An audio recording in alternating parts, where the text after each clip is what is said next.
მოგესალმებით, კრიტიკული აზროვნების სკოლა ახალი ზღაპრით გიბრუნდებათ. დღევანდელი ჩვენი ზღაპარი არტური და მერლინი იქნება. შეგახსენებთ, რომ პირველ რიგში წავიკითხავთ ზღაპარს, შემდეგ დაგისმენთ კითხვებს, ამიტომაც ძალიან ყურადღებით უნდა მოვუსმინოთ ზღაპარს, შემდეგ კი ახალ ნეიროსაუჯიშოებსაც გავაკეთებთ. იყო და არა იყო რა. იყო ერთი მოხუცი ჯადოქარი, სახელად მერლინი. ის ერთ ძველი სწორ კოშკში ცხოვრობდა, თავისი სიბრძნით სახელი ჰქონდა განთქმული. რჩევის საკითხავად ინგლისის მეფეც ხშირად სტუმრობდა. ერთ მშვენიერ დღეს მეფეს მზეთ უნახავი შეუყვარდა, მაგრამ არ იცოდა როგორ მოიგო მისი გული. მივიდა მერლინთან და სთხოვა. დამეხმარე, რომ მშვენიერი იგრეინი ცოლად შევირთო და სანაცვლოდ რაც გინდა მთხოვეო. მერლინმა მაშინვე უპასუხა. დაგეხმარები, მაგრამ იცოდე, თქვენი შვილი პირველი ვაჟი, მე უნდა მიმაბაროო. მე გავზრდი, დრო მოვა და სახელოვანი გახდებაო. მეფე დათანხმდა ამ პირობად და მერლინის ჯადოქრობით სულ მალე ქორწილი გაჩაღდა. მეფე მშვენიერი იგრეინი მოიყვანა ცოლად. გავიდა ხანი, პატარა უფლისწული რომ დაიბადა, მოხუცი ჯადოქარი სასახლეში გამოცხადდა და მეფეს პირობა შეახსენა. მერე ჩვილი ხელში აიყვანა და ჩაშჩურჩულა. ართური გერქმევაო, ვაჟკაცი იქნები, კეთილი და ბრძენი და ერთ მშვენიერ დღეს დიდი მეფე გახდებიო. მერლინმა ბავშვი თავის მეგობარს, სერ ჰექტორს ჩააბარა.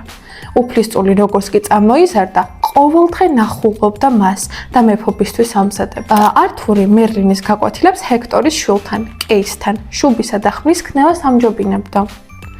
სერ ჰექტორივით მამაცი რაინდი მინდა გავხდე. სხვა არაფერი მაინტერესებსო.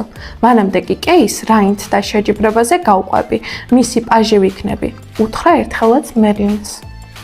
როგორც იქნა, დადგა ნანატრი შეჯიბრების დღეც. მოედანზე უამრავმა ხალხმა მოიყარა თავი. აბჯარ მოსხმული კეი ართურს მიუბრუნდა და თავისი ხმალი მოიკითხა. სასტუმროში დამრჩა, წამოიძახა ართურმა. ახლავე წადი და მომიტანე, გაბრაზდა კეი. ართურმა სასტუმროში მიირბინა, მაგრამ დაკეტილი დაუხვდა. ის იყო სასოწარკვეთილმა გაიფიქრა, ახლა რაღა ვქნაო, რომ შუა მოედანზე ვეებერთელა ლოჯში ჩარჭაპილი ხმალი შენიშნა. ის ხმალი რა ხანი ასე იყო. ართური ხმალს დაასწდა და კეის მიურბენინა. სერ ჰექტორს ხმლის დანახვაზე ფერი წავიდა. ეგ ხომ ლოდის ხმალია, როგორ ამოაწრე? ამდენი წელია ასობით რაინდი ცდილობს მის დაწვრას, მაგრამ ვერავის მოუხერხებიაო. ართურს სიჩქარეში არც შეუნიშნავს, რა ეწერა იმ ლოდს. ამ ლოდიდან ვინც შეძლებს ამოღებას მხლისა, იცოდეთ, რომ ის არის მეფე ინგლისისა. წადი, ისევ თავის ადგილზე დააბრუნე ეს ხმალი და კრინტი არავისთან დაწრა ამის შესახებ.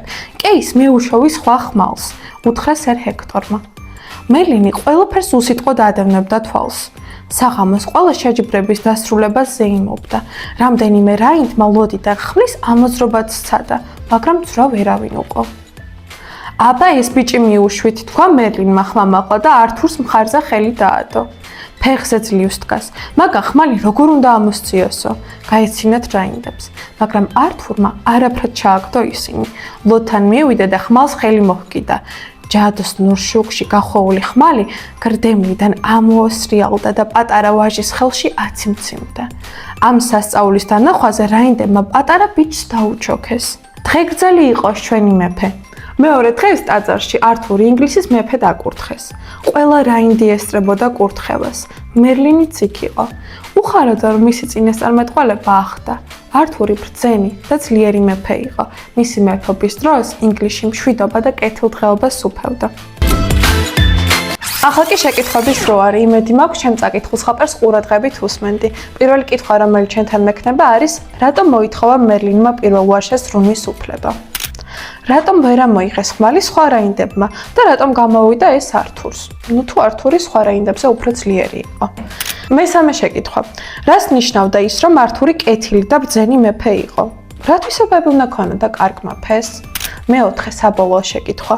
რატომ იყო მნიშვნელოვანი, რომ ართური სერ ჰექტორთან გაზრდილიყო და არა სასახლეში? უფრო მეტ კითხვას კი ჩვენ აირას ჟურნალში ნახავთ.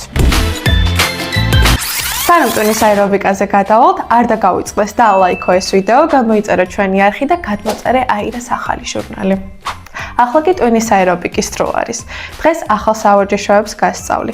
შეიძლება ეს სავარჯიშოები ძველ სავარჯიშოებს გავდეს, ამიტომაც ის სავარჯიშოები აუცილებლად კიდევ ერთხელ გაიმეორე.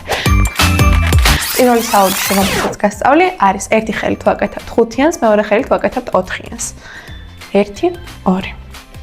ნელ-ნელა შეგიძლია აუჩქარო კიდეც. მეორე საუბრში, რომელსაც გასწავლი, ძალიან გავს ჯეირანის თამაშს. ვაკეთებთ ჭას და ფურცელს.